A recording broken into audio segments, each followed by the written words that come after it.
जब वह हेलीकॉप्टर आंखों से ओझल हो गया तो एक पल के लिए ऐसा लगा जैसे सब कुछ खत्म हो गया हो। मैं काफी देर तक वहीं खड़ा रहा। बर्फ पर जमी आग धीरे धीरे बुझ रही थी। मेरे हाथ नीचे लटक चुके थे। खामोशी, बहुत भारी खामोशी। लेकिन फिर मेरे पेट में एक अजीब सा दर्द उठा। भूख। मुझे एहसास हुआ कि उम्मीद के साथ साथ जिंदा रहने के लिए मुझे खाने की भी जरूरत है। मैंने आसपास देखा।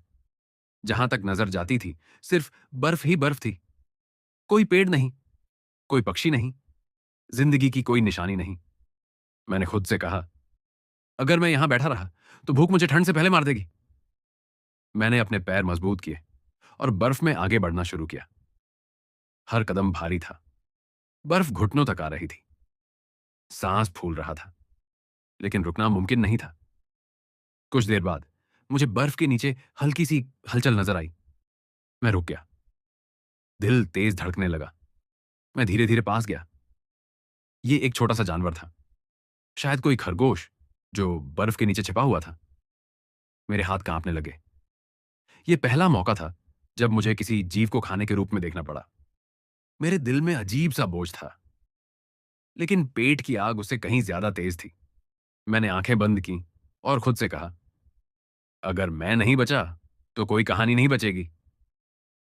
उस दिन मुझे बहुत कम खाना मिला, लेकिन उतना जरूर कि मैं दोबारा अपने बर्फ के ठिकाने तक जिंदा लौट सका। मैंने आग जलाई, छोटे छोटे निवाले लिए। वह स्वाद नहीं था, वह जिंदगी थी। अगली परेशानी पानी थी।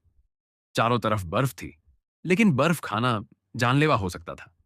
मैं जानता था मुझे बर्फ पिघलाकर पानी बनाना होगा।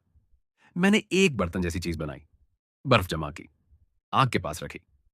जब पहला कतरा पानी का बना तो मुझे ऐसा लगा जैसे कोई खजाना मिल गया हो। वह पानी नहीं था, वह सांस था। दिन गुजरते गए। मेरे शरीर में कमजोरी बढ़ने लगी। दाढ़ी लंबी हो गई।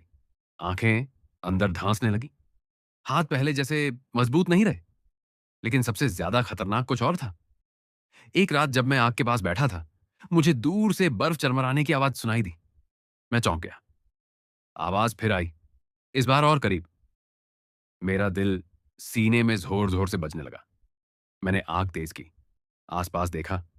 अंधेरे में दो चमकती हुई आंखें नजर आईं। जंगली जानवर, शायद भेड़िया या कोई और शिकारी। मैं बिल्कुल साकत हो गया। सांस रोक ली। मैं जानता था अगर मैं भागा तो वह मेरे पीछे आएगा। मैंने आग में और लकड़ियां डाली। शोलें ऊंची हो गईं। वे आंखें कुछ पल वहीं रहीं, फिर धीरे धीरे अंधेरे में खो गईं। उस रात मैं सो नहीं सका। अब मुझे समझ आ रहा था कि यह जगह सिर्फ ठंड की दुश्मन नहीं थी। यहां हर पल जिंदगी छीनने के लिए तैयार था। अगली सुबह मैंने एक और फैसला किया। मैं सिर्फ इंतजार नहीं करूंगा। मैं अपने लिए जिंदा रहने का रास्ता खुद बनाऊंगा। लेकिन मुझे नहीं पता था कि अगले दिन मुझे ऐसा कुछ मिलने वाला है जो सब कुछ बदल देगा। क्योंकि बर्फ के नीचे मैंने एक ऐसी चीज देखी जो इस जगह पर होनी ही नहीं चाहिए थी।